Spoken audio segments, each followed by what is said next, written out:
性和性取向的本质是什么？是为了追求快感还是发展一段健康的亲密关系？色情制品是不是应该被监管或者取缔还是应该受到言论自由的保护？怎么样的性爱是可以接受的，或者说是政治正确的？这个标准由谁来定？这些关于性自由的争论是怎样的影响到性少数人群的？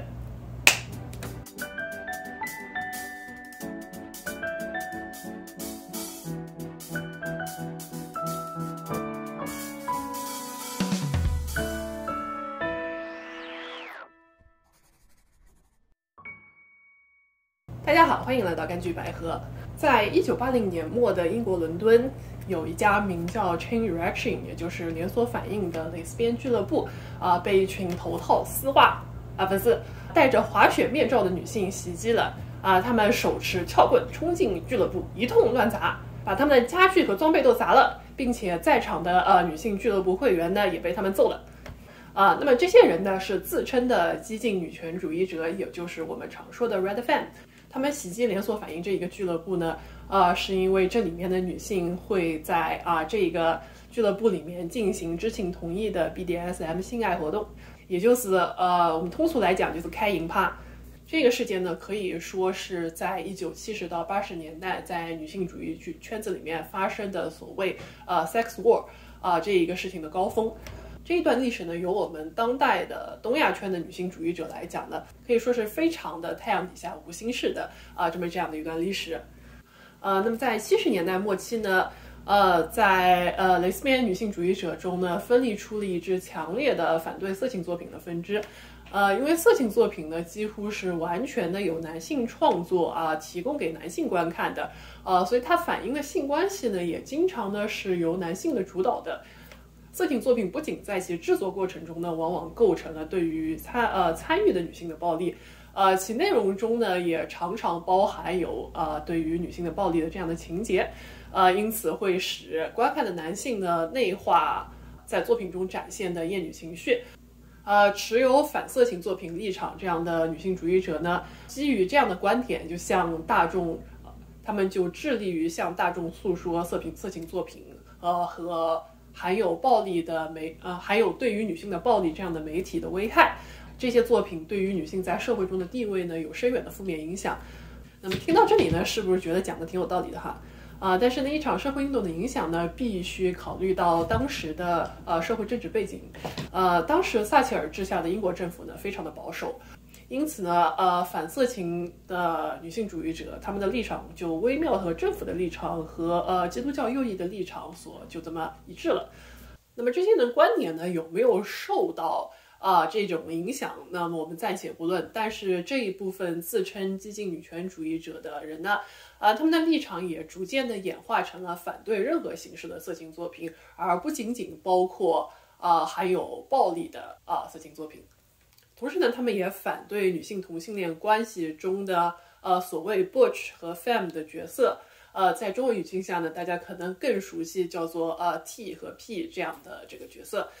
因为他们认为这样的角色呢是对于异性恋关系的一种拙劣的模仿所以呢不应该存在，应该被取缔。那么他们认为性关系呢只应该在权力 power 权力相当的伴侣之间进行，目的呢是发展亲密关系，而不是享受性爱本身。所以呢不能有男的不能有这个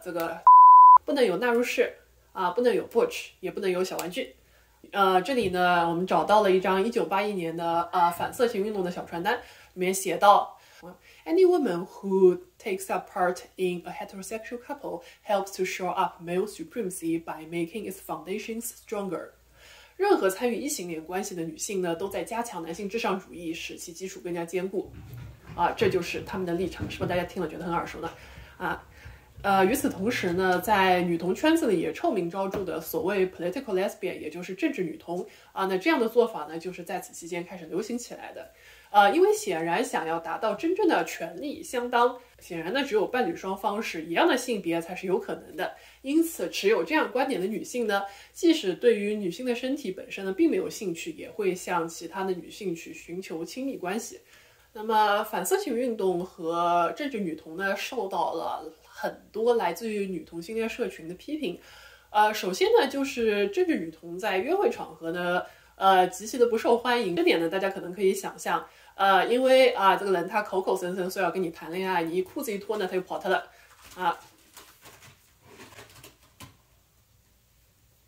甚至呢还发展出了铁梯吃女人这样的奇怪的言论。其次呢，是很多女同性恋对于butch 和 femme 或者说 T 和 P 这样的身份呢，她并不反感。很多人呢从这样的身份里面获得力量。在80年代的性少数圈子里呢，不像今天有那么多用来表达性别的语汇。那么 butch 这一个词所代表的就是穿着打扮偏向男性化的审美和生活方式呢，确实为很多人打破了性别二元的条框。使得很多酷儿获得了自由性别表达的一种途径。所以呢，激进女权主义者要求废除 butch 和 femme 的标签，很多女同性恋是并不支持的。与此同时呢，反色情运动的兴起，促使很多女权主义者站出来，表达对于性的肯定态度。对于一切的色情作品都反对呢，这样的态度被认为是一种接近于言论审查的做法。因此呢，受到了很多女性主义者的批评。事实上，当时的英国政府呢，确实致力于查处所谓indecency， 我们现在大白话讲起来就是变态变态。所以在这样的背景下呢，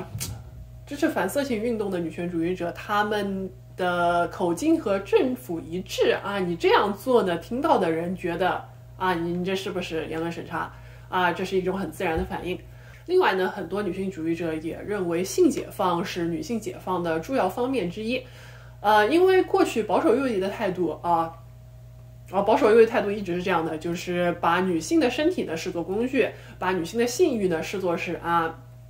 魔鬼。那么去打破这个叙事掌握我们自己身体的控制权，肯定我们的性欲，就很自然的成为了女权主义的目标之一。那么在女性主义者中间，在性自由的问题上产生的分歧呢，现在在学术界被称作 sex war。它之所以叫做 war， 也就是战争呢，是因为当时真的吵得很凶，除了在学术会议上大吵特吵，就是这个样子的那种感觉，也发生了像我们节目开头提到的杂店那样的暴力事件。和反色情运动矛盾最为激烈的群体呢，一方面是性工作者，因为大家要恰饭的。那么关于这个话题，也就是致力于取缔性工作这样的立法是否真的对于性工作者有所帮助呢？这方面的讨论至今也是一个争议非常良多的这么一个话题。这个话题呢，我们今天暂且不说，以后再讲。另外一个和反色情运动矛盾非常激烈的群体呢，就是 BDSM 社群。我们在中文圈子有时候管它叫字母圈。中文世界的字母圈呢，名声非常之烂，这个原因我们不讲了事实上呢，在 BDSM 社群，它的第一中心法则就是知情同意。进行任何的 play 呢，都需要参与的各方事前进行详细的商讨，什么可以做，什么不可以做，并且大家在进行过程中呢，都进行严格的安全词策略。安全词呢，就是用来终止这个活动的任何参与一方在任何时候都可以终止这个活动。那么就仅这一点来说呢，BDSM 社群其实就是比大多数的一般路过异性恋关系都要好得多了。就像比如说婚内强奸这样事情，大家肯定说听到的太多了。那么如果你听说的字母圈不是这样以知情同意为第一中心原则呢？那是因为他们太土了，不规范，知道吧？不规范，没有赶上时代，你要退钱，知道吧？退钱。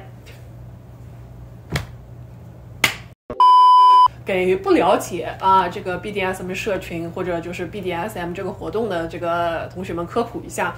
，BDSM 社群呢认为包含权利的 play，能够一方面呢可以给知情同意的参与者获得享受，就是性爱上的享受；另一方面呢，它也可以给参与者带来一定程度的情绪释放和疗愈。事实上呢，也有现在有一些心理健康的从业者也会推荐他们部分的患者去参与这样的活动。当然呢，反色情运动简单的认为 BDSM 就是在实行性暴力。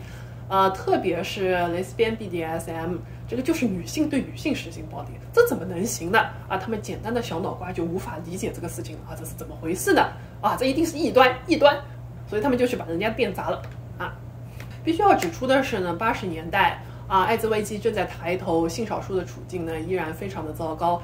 撒切尔治下的英国政府呢，对于性少数的态度也是可以说非常的强硬的。警方呢经常跑到 gay 吧去搞夜袭随便抓一拨人。1980年末一期著名的事件呢，就是所谓的 Operation Spanner， 粗略的可以译作扳手行动这个行动呢，就是警方要去搞一个大事，叫叉叉行动这样的代号。这个扳手行动呢，就是苏格兰场逮捕了进行知情同意 BDSM 活动的16名男子，最后呢，其中有8名获罪入狱，参与的 S 和 M 呢都有被判刑。当时的报纸上登的新闻呢，大概就是这种感觉，就是某某某工作室古董修复和饭馆老板被指控协助和教唆他人对自己实施严重伤害。你听这个感觉听起来是不是就是挺荒谬的？当时的法庭呢认为知情同意不能作为合法的辩护 ，consent was not a legal defense。那么这句话意思呢，基本上就是这个 meme。那么把这个 meme 修改成比较适合中文的语境呢，大概就是这个感觉。那么这就是当时针对于性少数的社会政治环境。那么在这样的情况下呢，反色情运动去抗议性少数的性爱俱乐部，可以说是借助了保守势力和基督教右翼的势力那么贝加的俱乐部 Chain Reaction 连锁反应这个俱乐部当时不仅仅是一个女同性恋开营趴的地方，虽然大家确实很喜欢开营趴那它不仅是这样一个地方呢，也是女同性恋聚在一起互相交流讨论政治文化与艺术的这样一个场所那么这个俱乐部的立场呢，而且是对跨性别友好，对性工作者友好的这样的立场呢，考虑到当时的政治气氛，可以说是比今天还要的有争议。大家可以想象一下，关于这个俱乐部的故事呢，可以在纪录片 Rebel Dice 中看到大家有兴趣可以看一下，我们会在我们视频的这个简介里面 link 一下这个纪录片的预告片那么太阳底下无姓氏，今天这期节目描述的历史，大家听了可能会非常耳熟，会想到一些我们当代这个东亚圈子里面一些女性主义者持的这个观点那么怎么样借鉴历史呢？我们就不搞了，欢迎大家讨论。性和性取向的本质是什么？是为了追求快感还是发展一段健康的亲密关系这个问题答案呢是你想是什么就是什么啦。色情制品是不是应该被监管或者取缔还是应该受到言论自由的保护这个问题的答案呢不是一个简单的是或否。色情制品制作过程中对于女性的暴力和它内容中对于女性的暴力呢，它确实是一个需要关注的话题但是当警察可以随便的进入一个人的家去搜他的小黄片的时候呢，你考虑一下，你是不是想要借助这样国家级的暴力来达成你的目的？怎么样的性爱是可以接受的，或者说是政治正确的？这个标准由谁来定？那么个人能够接受怎样的性爱？这个标准当然是个人自己来制定的。那么在什么情况下公权力应当介入？在这一点上，现在达成的这个一致意见大概就是性爱必须要是知情同意的。并且未成年人呢不能给出知情同意。这些关于性自由的争论是怎样的影响到性少数人群的？通常情况下呢，你要搞一个什么大事，遭殃的就是性少数。即使动机是保护性少数人群，在历史上反对色情制品或者反对性工作的活动，往往会导致性少数受害。这一个话题呢，显然里面是有很多细节可以去争论的。对于这个事情的主张到具体的社会运动之间呢，有很大的距离。好的，感谢大家收看今天的节目。今天的话题呢，可能有一些争议，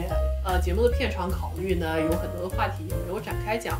那么大家希望如果出续集或者有什么话题想要继续讨论的欢迎大家给我们留下评论。喜欢这期节目的朋友呢，请大家给我们点赞关注我们的社交媒体，我们下次再见，拜拜。